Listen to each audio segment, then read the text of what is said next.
name is Mendam Patrick Jose. Today,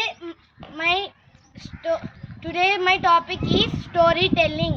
Once upon a time, there was one grandma. She had forest berry tree, and one bear came in one day, and the grandma is searching. Then grandma sit and hide in one bush. Then a bear sit and tell grandma, sorry, I was simply did for fun. Sorry, grandma, never I will do. I forgot to tell one thing. Bear said, grandma, you should use your strong and push the tree. Then after 5 minutes, golden golden forest berries will come. Forest berries will come.